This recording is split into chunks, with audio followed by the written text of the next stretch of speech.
I want you to picture a simple choice.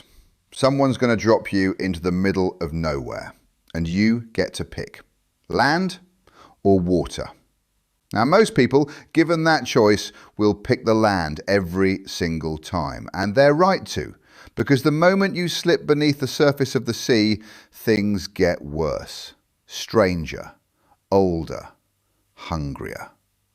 That's been true for as far back as the record reaches. Pick any chapter of Earth's history and you'll find some animal out in the water that was scarier than anything walking around on the shore.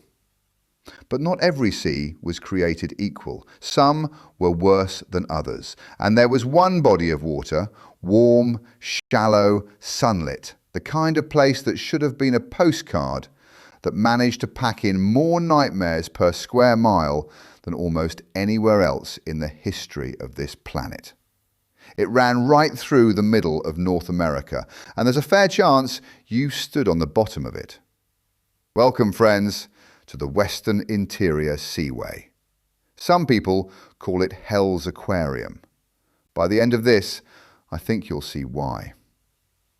If you've never heard of this place, I don't blame you, because it's gone now. But when it existed, it was no small thing. For roughly 34 million years, from about 100 million years ago down to the very end of the dinosaurs, a shallow ocean cut clean across the continent, splitting North America in two. To the west lay an island continent we call Laramidia. To the east, another one called Appalachia.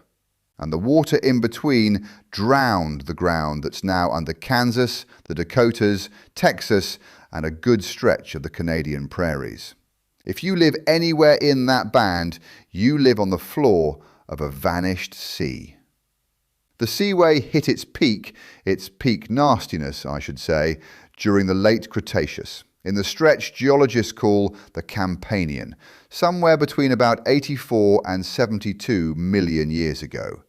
And it was a strange ocean, warm and tropical, nearly 1,000 kilometers across at its widest and over 3,000 kilometers long, but shallow, astonishingly shallow for its size. Much of it averaged only around 150 feet deep. You could have waded a surprising distance into it. I would not advise wading into it. Because for all that gentle, sunlit shallowness, this place crammed in a roster of predators that routinely outsized and outclassed anything the dinosaurs were doing up on dry land.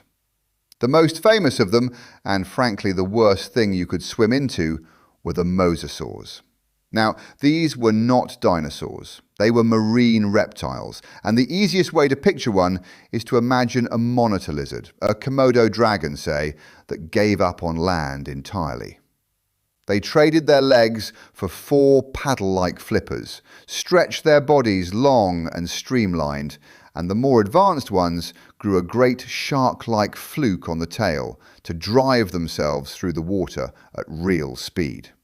The Seaway suited them so well that over 10 different kinds lived there side by side, running anywhere from about 6 feet up to some genuine sea monsters. 3 of them you'd have met most often. The smallest was Clydastes, and small is relative because it still reached around 20 feet, the length of the biggest great whites on record.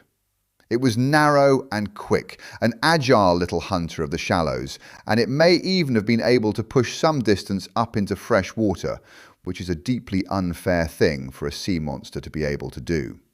Then there was Platycarpus, a touch bigger, around 24 feet and roughly a ton, about the weight of a big Nile crocodile. Sounds terrifying, but here's a small mercy. Its teeth were surprisingly fragile, so it seems to have made its living on soft prey, fish and squid out in deeper water, rather than anything your size. Don't relax though, because the third one made up for both. This was Tylosaurus. Everything about it was simply scaled up. Adults ran somewhere between roughly 40 and 50 feet long, putting it on the level of a humpback whale and making it one of the largest mosasaurs anywhere on Earth. And its teeth were no joke. large, thick, recurved, finely serrated, the kind built to tear through big animals. We know what it ate because we found it in their stomachs. Plesiosaurs, turtles, seabirds, sharks, other mosasaurs. It ambushed at speed, and it carried a secret weapon up front. Its snout was long, with all the teeth set well back, so the tip was solid bone, reinforced with shock-absorbing structure. In other words, a built-in battering-ram. And the fossils tell us Tylosaurus used it freely. This was a hyper-aggressive animal that attacked nearly everything, including its own kind. We've even found a case where one Tylosaurus rammed another mosasaur hard enough to stave in its skull. And yet, Tylosaurus wasn't even the biggest.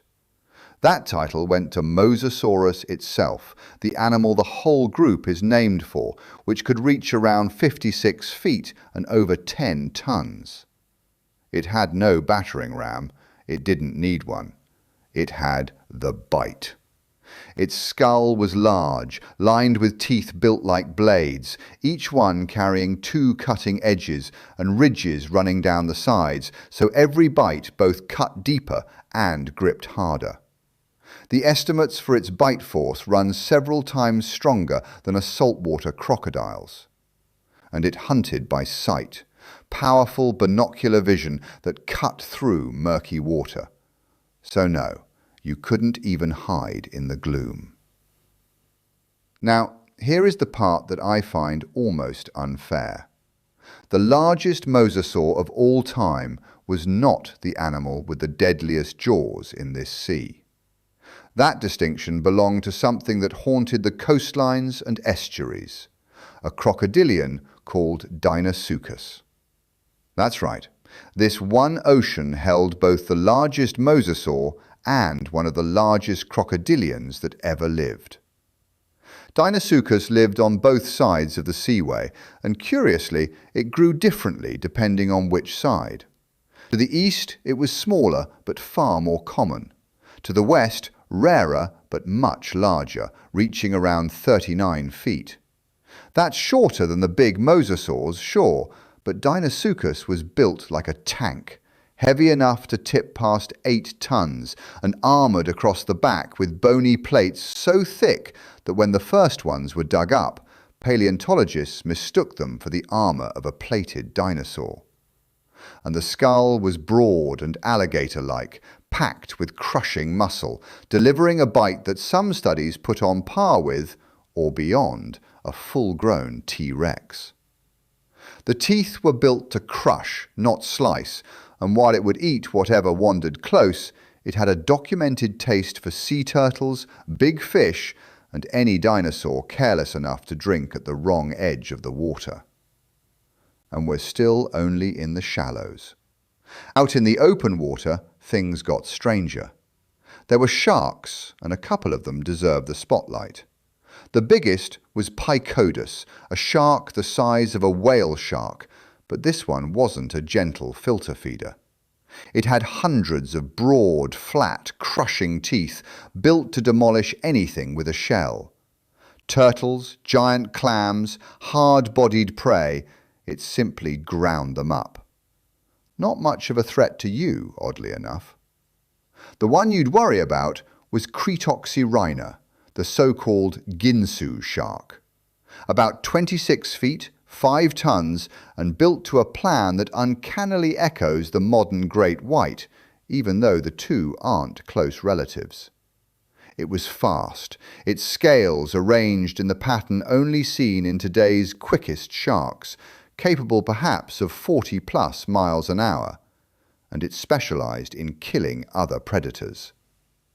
We found mosasaurs, plesiosaurs, and rival sharks inside it. Its teeth were larger than a great white's and thickly enamelled, built to survive bone-shattering high-speed collisions. There was a smaller cousin too, Squalocorax, the crow shark, only tiger shark-sized, but with serrated cutting teeth and a remarkable resume. It scavenged dinosaurs that washed out to sea, and it had a particular trick. It's been found to have attacked the great flying reptiles, the pteranodons, apparently picking them off as they dip down to fish. And then there's the fish I've saved for last, because it's the one paleontologists never stop talking about. Xiphactinus, the X-fish. A bony fish, 16 to 20 feet long, with a jaw pushed back into a savage underbite and a mouth flexible enough to swallow nearly anything that fit. And we know it overreached because there's a world-famous fossil, a fish inside a fish, showing an X-fish that swallowed a 6-foot meal whole, and then, it seems, died for its ambition. It's not a one-off either. There are more than a dozen specimens telling the same greedy story. So that's the place.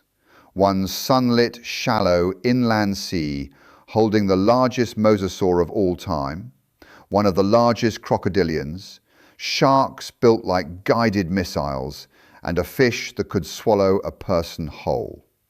And the plesiosaurs with their impossibly long necks, and the squid relatives the size of a man. I haven't even gotten to all of them. So where did it all go? Some of these animals were already declining. The seaway itself was slowly draining away as the land rose.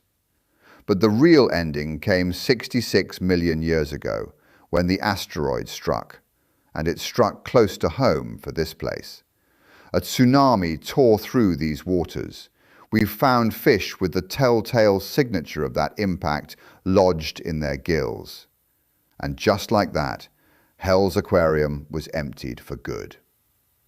Which brings us right back to where we started, land or water.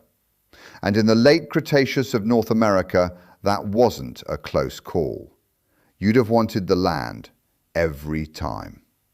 Thanks for watching, and until next time, keep looking up. And whatever you do, stay out of the water.